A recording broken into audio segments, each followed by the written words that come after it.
Matamgi Manipuri Wari channel asibu tabiriba khwai pumnamakpu taram nokchari ngasi amuk laubirasi video call da rong Tabi 93 suba tangka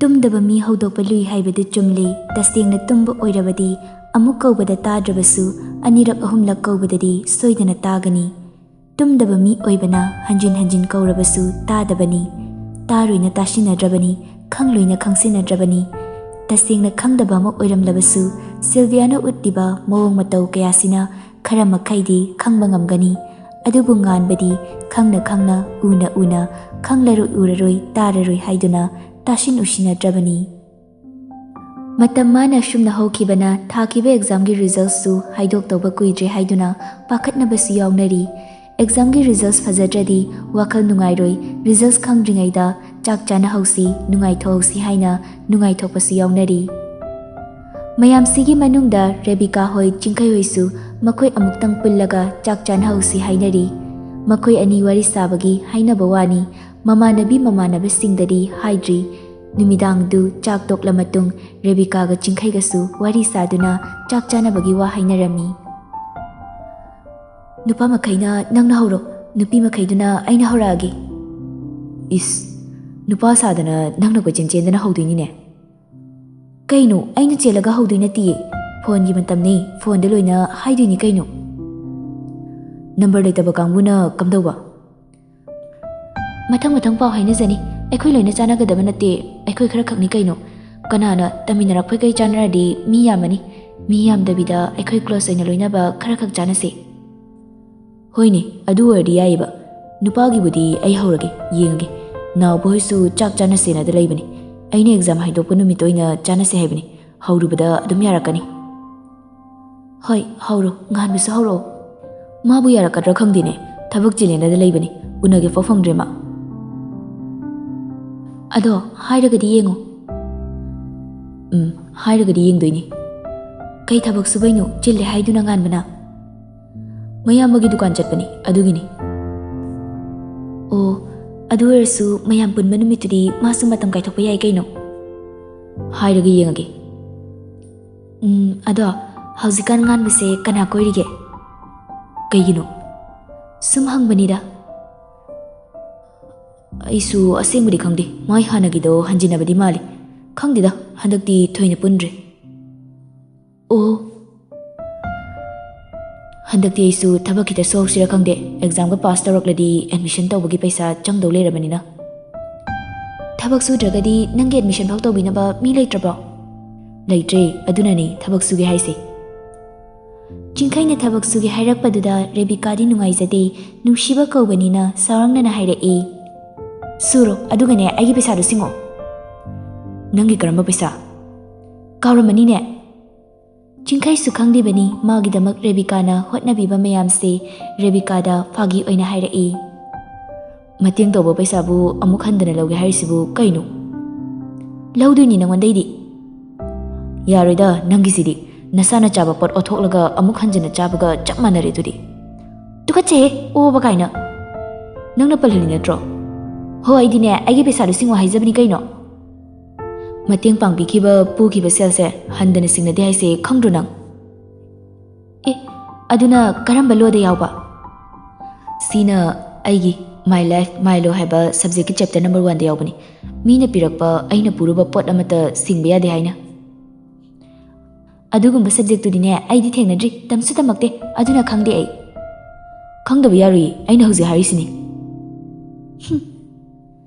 phagi tawnida singbini ai nongnini da hazira surukige singbiro haide hazira subaga yaroi ko nasa kan basunate hazira suraga hena amuk santhakina batawno aina sudradi kanana admission tawbini tangkai mai buthoge ima hoida tangkai ma buthogalo chingkai sora muktang sangna hondoklaga exam po haidokdri pass tawni tawrisu khangdri admission ge mu matha sale kona khanarase masigi wasi to ase chak chana baido namanbi singdo haiba horo hoi selna kaya khaina seba adubudi ekhoi migi matungina letnarase hanam ta hogise kana yaya de mina kayam yami haibado amtengingise Hoi hoi phare duna. Somdana chak chaba khuding chadanaba hotnabadasu wazarabani. Tasengwani pukning wakhal nungaitabase chak ising changdi haiba fana kuiraklabani. Sylviana chak ising ningthina charaktaba nganbaga hek toknaba numittagi ma fazana chadrabani. Masasu mayeng tarabani. Naitum pokpi machani machana sumna chak ising da thawoiraktabase mama mapa oiba makoisu nungaiba natte. Karigino hautabagira kari chasinbaino haibasi tattana hangjai. Sylvia su urei parei tawduna mana ngamnaba khumjai. Sylvia hauzik ma kana amataga puningba wari sananingba faudi. Mathanta ma khakta kana amata yauda chikna leiningbagi stage yorabani. Ashumna chak chanaba tawribado Sylvia di thawa sada tumina family. Mama su chak thangba loiduna chanaba famlai aduga chaba haunari. Sylvia di chaningba faudrabanina amuk kadar haulakle. Mama, thaina mama hoi pokringai matamdadi mi singse chak chanramdina haise chumbra. Chak chadragadi moidi kai jaraga hinglamdeba. Thainagi matamdadi angangumba leisabi machagumba se chak amta chanramdi hai. Kanana haribaduna. Asingbaini papada su hangu thainagi matamdadi aikhoigumba se chak charamdi hai. Hai, wachui ngangnu bem chak chanabato. Sylvia chak to makutuna noiraga amuksu hairei. Sumba chak se charamdina hai hanagi matamdadi. Sylvia na haribalo taraga ibohol na amu. Kanana hari no ni bem nang na hari miyam sibo.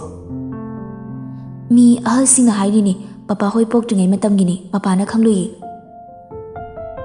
Ho aduna hana oirasu hausitu loina chanare kaino chak chadana kamaina bu hingduino. Amasinane chak charoidagi kadar horga moi pasu thajabirineba. Mama sidi kadar na tiye kaisu nangna kai khangdana. Chak to prap chanabato aduga tumuro. Noigi exam sa haido ani dai results ka phajadradine aidi phudoini khangu. Larik am haibana chanina exam ga mark wangdradi phudoineba ko. Haitabagini phuni haise hairamnadi phuroyi. Mama na pokpana chanabu larik am hairuni ge. Nang dawna haitabidi oirakte aikhoidi. Toba chak singaktang aikhoi humdang chabasida pumnin hetnili mi tare tara leibaga chap hek mane.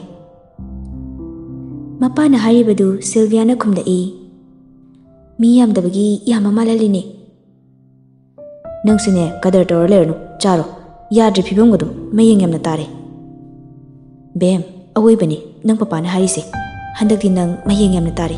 Kariginoba nangna chak chaningde na da leirisibo. Masana chaningba phawdabaini. Chaningdebu hekte yabra haibanida. Sylvia murum soli. Somdaina warisidi mama hoina khangba natte. Hai chorol do mulo lernu charo sat. Mama macha asumna ngangna kharadi chari loishilaga hanne yenglamda magi kada changkhre ibem chasu kolik loishilhauri ibohal su chedu da famna magi nupina tawribadu yengna tapna wa haudorai. Jinglen gi thodok se ai jingnaba khradi lei. Hayrakliba wadu taraga ibem chasu khondu chamna nungaitana khumlai. Kari kamdongna tawkhriba asengnamakki soibabu oiribra natragana thawoina jinglenda nungaitaba minabu tawrira gyan tadre. Yam phaba mini magi yeknaba leramgani haibasu thajade. Asukuibase kanaguma mi amattaga yanade haibagi pause takide. Aduga handak kamdongna thokribano khangde. Mingonda kaizaba misunate yam phaba mini. Aduga kamdongna no khanbadani wakhalsina mamnisi.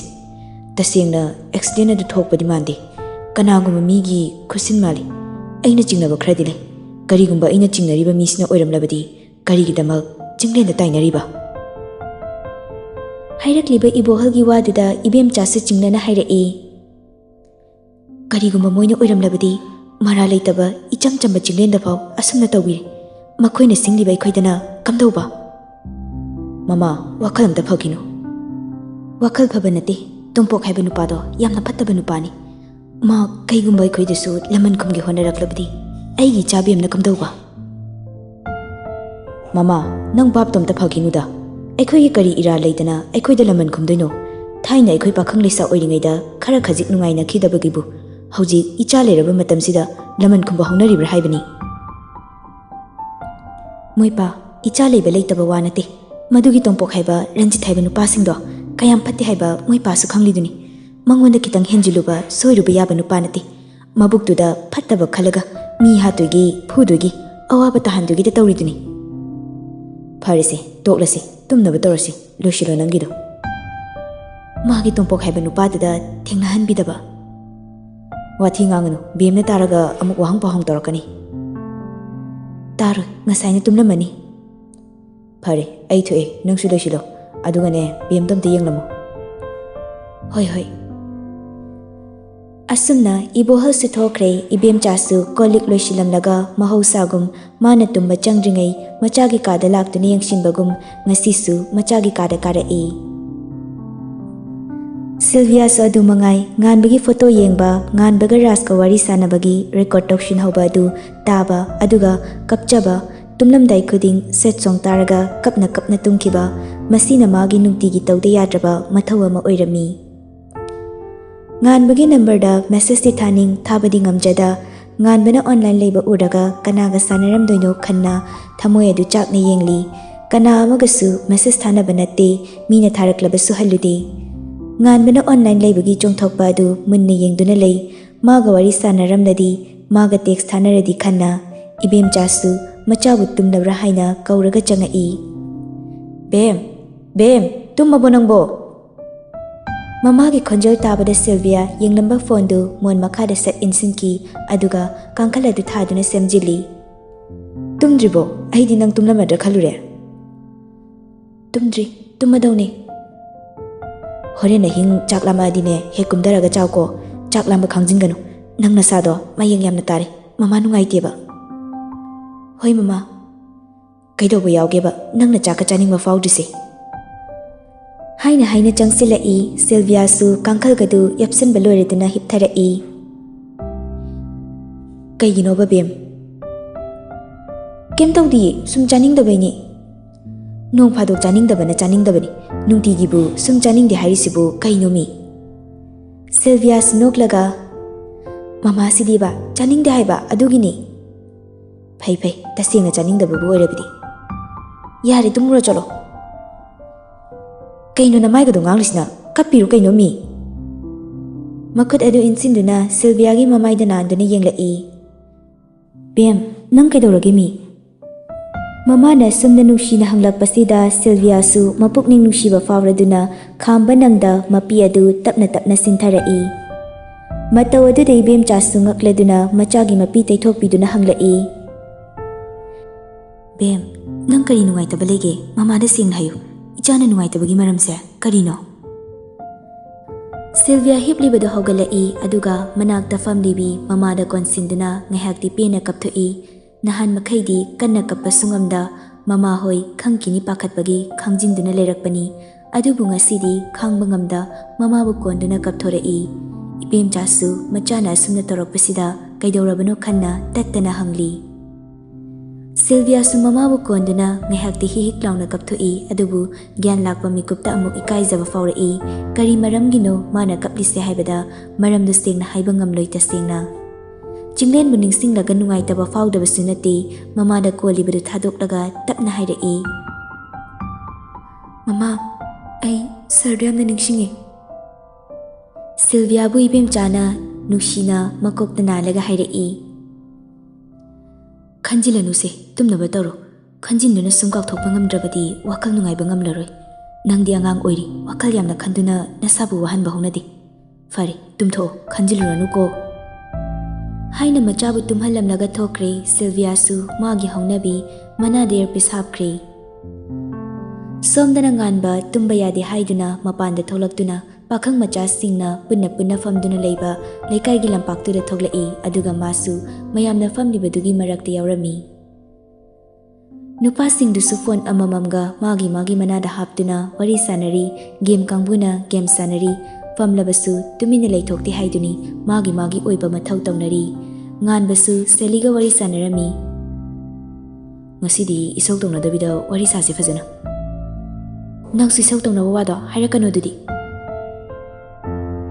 nang nei show tong na ba ai bu kari wa hai gine nang na shawan gi wani ado exam sa haido ni hai college ti punsiko khangdida baba na kai hairak tuino ekhoi baba se hauji magi ngang ni manine ngang lisi ki bang bu yaurabane edi handaksi kai hairi no ne yam haida nang na taradi nungai aro kai no bado amukna lohong bini hai amukna lairik makha se Manipur da tamhalaro hai jaja ni hairi se nangdi lohong bini ga haidu da harauri oramni ne harau bai wanati wa amasu baba na hai kai wano nanga loina basu yaroi na hai handaki akon bagi wa haidudi ngan ba nungai taba fawi tapna selina kai khali hangi kai gino yadri dubo kai gumba noi bana yadena ai mirai ramdero ekhoi balai ai thamage hairaga phone du fatkaki ngan ba nungai ta phone di yengduna lei tanja du da Rebecca du thazadana call tawrai ngahak yenglaga pairai hello hello ngan ba haune kai lerge jingkai na phone bai bidrabo Rebecca noklaga bai sum kai numta haigi na torakpani kai haininge hayuni nang sauri sarokanu wa amta haigi ko sauri hayuni Sylvia do nang bu yamna nushijabani yaradi noibani amu hanjinaroba as aidi jingkai gi waga harak tong maluri Phagitano asing mani haise mado yam wari yam kapi ai magi matause yam nungaite Rebecca nangai bu warogano aduga namana bidusu noina themjinbiu ai natana aingondagi hena phaba lakjani aigi wakaldi khallalurano ai kanagumbi amabu thamoi sengna nushirure Rebecca su mamanabigi awaba matau yengba ngamdaduna haibani nganbagi asingwa marol khanglabasidadi hairuba masu ikaiba phaurai aduga Sylvia dana kamdauna tamgani khali karigumba tamdrabasu Sylvia di nganbagi wakhalda angawba gumbani leidoriba aduna tamlaga singbasi khangalagi Sylvia bu wakhal hongalagi khali asumna form thamnaraba matungda Sylvia da call tawduna asingba pumba haiduna khanghalami Sylvia su wakhal hena warami ikai siamni kairami kapsu kaplami Rebecca na call thamkibaga kappa horakli makhol thokini khanna mayada blanket chiktuna chakna kapjarami amuksu nganbagi photo yengduna phone screen du nalaga nungshina phone du chopi aduga amu mapi tana tana photo adu munne yengli ashumna hawkre matamsu makhoi masel chak chana se haina kiba du siyanarduna chana bagi numit ama leptuna chana ba sinlanglami numit adu ngasi oirami changadaba pochi suna puraktuna makhoi punna nupi gi tongan gari ama nupa gi tongana gari ama gari ani punna achikpa phajaba ching ama dalaklami mafam adu yauraga makhoi punna gari dagi kumduna thabak khuding nupa nupi khaida tawrami khara amana yen semdi khara amana chak thongnaba tawri khara amana ising soi Naubaga raskana yen semli Sanathoiga Sylvia gana chak thongnaba phunga semduna mai thaba hawi maya marak tuda nganba yawba udabadu Sylvian wakhal nungairamdi mi loina suraga nganba khakni yawdaba karigi laktrino hangninglabasu hangba ngamdi kanagumba miyoi amatana nganbabu kaigi yawdrino hanglaklabadi khanjabani adubu kananasu hangbirakte wakhal nungaita tawriba mathaudu loshili aduga Rebecca hoina chatkriba domda chatluge haiduna matomta thoglai nakal amaromda Sylvia na chatkibaga nganbasu yawshilai nganba ubada leiramiba misingduna hairai yahute mafam silapi khrangana chatse haiduna yahuthenga lehorineba nganbasu nokmi yahuthengasu ai matam chana yawri yawrakledana Tanjaduda Rebecca hoisu mamanabi singduga makutta ising baltin paiduna punarai Sylvia yawa udabaduda nupa amana hairai Sylvia di noigali hawidudi noi manakta chatlunena chatkibani lakte khoi naktadi phone tokshilomta Sanathoina khumlai phone aina paihawre duga nangdi migi phone do kaido paihawriba photo kapkena ꯑꯩꯒꯤ ꯐꯣꯟꯁꯤꯗꯤ ꯑꯄꯨꯝꯕꯤꯅꯤꯅ camera ꯁꯦꯡꯗꯦ ꯑꯊꯤꯕ ꯁꯛꯁꯦ ꯍꯦꯟꯅ ꯊꯤꯖꯤꯜꯂꯤ ꯑꯗꯨꯒꯤ ꯁꯤꯜꯚꯤꯌꯥꯒꯤ phone ꯄꯥꯏꯍꯧꯔꯤꯅꯤ photo ꯀꯥꯞꯀꯦꯅ ꯃꯥꯒꯤꯁꯤꯗꯤ camera ꯌꯥꯝ ꯁꯦꯡꯉꯦꯕ ꯑꯊꯤꯕ ꯑꯩꯒꯁꯦ ꯃꯥꯏ ꯐꯣꯟꯗꯨꯕꯨ ꯀꯥꯞꯄꯕ ꯑꯗꯨꯝ ꯐꯖꯔꯦ ꯔꯦꯕꯤꯀꯥꯅ ꯋꯥꯊꯤ ꯉꯥꯡꯅꯨ ꯁꯤꯜꯚꯤꯌꯥꯗꯣ ꯃꯇꯣꯝꯇꯅꯤ ꯆꯠꯈ꯭ꯔꯤꯁꯦ ꯑꯝꯇ ꯍꯥꯟꯅ ꯌꯦꯡꯂꯨꯈꯤꯁꯦ ꯍꯥꯏꯗꯨꯅ ꯃꯈꯣꯏ ꯑꯃꯅꯤ ꯆꯠꯇꯨꯅ ꯊꯤꯔꯤ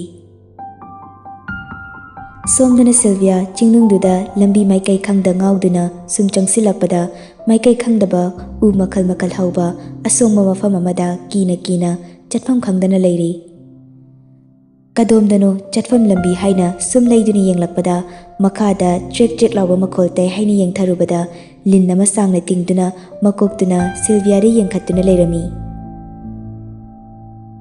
ꯃꯗꯨ ꯎꯕꯗ ꯁꯤꯜꯚꯤꯌꯥ ꯄꯥꯈꯠꯂꯗꯨꯅ ꯀꯟꯅ ꯂꯥꯎꯔꯒ ꯃꯅꯤꯡ ꯍꯟꯗꯨꯅ ꯆꯦꯜꯂꯤ ꯎꯔꯛ ꯃꯣꯡꯁꯣꯡ ꯑꯣꯏꯕꯅ ꯆꯦꯜꯂꯤꯕꯗꯨ ꯑꯃꯨꯛ ꯄꯟꯗꯨꯅ ꯇꯨꯁꯤꯟꯕꯗ ꯈꯨꯔꯥꯏꯗ ꯇꯤꯡꯈꯪ ꯑꯃꯨꯛ ꯌꯨꯁꯤꯜꯂꯤ ꯂꯤꯟꯗꯨ ꯂꯥꯛꯂꯤꯕꯣꯏ ꯅꯤꯡꯗꯅ ꯇꯤꯡꯈꯪꯒꯤ ꯆꯩꯅꯥꯒ ꯐꯥꯎꯈꯤꯗ꯭ꯔꯤ ꯀꯤꯃꯟꯅ ꯐꯨꯛ ꯍꯧꯒꯠꯂꯤ ꯑꯗꯨꯒ ꯑꯃꯨꯛ ꯆꯦꯟꯕ ꯍꯧꯏ ꯀꯤꯅ ꯀꯤꯅ ꯆꯦꯜꯂꯛꯄꯗꯨꯗ ꯃꯥꯡꯗ ꯀꯅꯥ ꯇꯨꯡꯗ ꯀꯅꯥ ꯃꯈꯥꯗꯅ ꯀꯔꯤ ꯂꯩꯕ ꯍꯟꯅ ꯌꯦꯡꯗ ꯆꯨꯝꯗ꯭ꯔꯤꯡ ꯆꯦꯜꯂꯤ ꯄꯥꯈꯠꯅ ꯑꯃꯨꯛꯁꯨ ꯄꯟꯗꯨꯅ ꯇꯨꯁꯤꯜꯂꯤ ꯍꯧꯒꯠꯀꯦ ꯇꯧꯔꯤꯉꯩ ꯍꯪꯉꯣꯏ ꯑꯃꯅ ꯐꯟ ꯆꯣꯡꯁꯤꯜꯂꯛꯏ ꯍꯦꯟꯅ ꯄꯥꯈꯠꯈꯤꯗꯨꯅ ꯐꯨꯛ ꯍꯧꯒꯠꯂꯤ ꯃꯃꯥ ꯍꯥꯏꯅ ꯂꯥꯎꯗꯨꯅ ꯑꯃꯨꯛꯁꯨ ꯐꯠ ꯆꯦꯜꯂꯤ ꯃꯥꯡꯗ ꯃꯤ ꯑꯃ ꯂꯩꯕꯒꯤ ꯃꯤꯇꯝ ꯑꯗꯨ ꯎꯕꯗ ꯑꯗꯨ ꯇꯥꯅ ꯆꯦꯜꯂꯛꯂꯒ ꯇꯨꯡꯂꯣꯝꯗꯒꯤ ꯅꯨꯄꯥꯗꯨꯒꯤ ꯃꯈꯨꯠ ꯑꯗꯨ ꯆꯦꯠꯅ ꯄꯥꯏꯁꯤꯟꯗꯨꯅ ꯄꯥꯈꯠꯅ ꯀꯞꯂꯤ ꯀꯞꯂꯤ ꯇꯧꯅ ꯍꯥꯏꯔꯛꯏ ꯂꯤꯟꯁꯨ ꯍꯪꯉꯣꯏꯁꯨ ꯇꯤꯡꯈꯪꯁꯨ ꯂꯣꯏꯅ ꯂꯩꯌꯦ ꯂꯤꯟꯅꯁꯨ ꯆꯤꯛꯇꯣꯏ ꯇꯧꯔꯛꯏ ꯍꯪꯉꯣꯏꯅꯁꯨ ꯆꯥꯗꯨꯒꯤ ꯆꯣꯡꯁꯤꯜꯂꯛꯏ ꯇꯤꯡꯈꯪꯁꯤꯅꯁꯨ ꯈꯣꯡꯗ ꯌꯨꯔꯛꯏ ꯁꯤꯜꯚꯤꯌꯥꯒꯤ ꯋꯥꯍꯩꯗꯨꯗ ꯇꯨꯡ ꯑꯣꯟꯅ ꯂꯩꯔꯝꯕ ꯑꯗꯨ ꯁꯤꯜꯚꯤꯌꯥꯔꯣꯝꯗ ꯃꯃꯥꯏ ꯑꯣꯟꯁꯤꯜꯂꯛꯏ ꯁꯤꯜꯚꯤꯌꯥ ꯈꯪꯄ꯭ꯔꯦꯛ ꯈꯪꯅ ꯃꯃꯤꯠ ꯂꯪꯈꯠꯂꯛꯏ ꯄꯥꯏꯔꯝꯕ ꯃꯈꯨꯠ ꯈꯪꯊꯥ ꯊꯥꯗꯣꯛꯈꯤ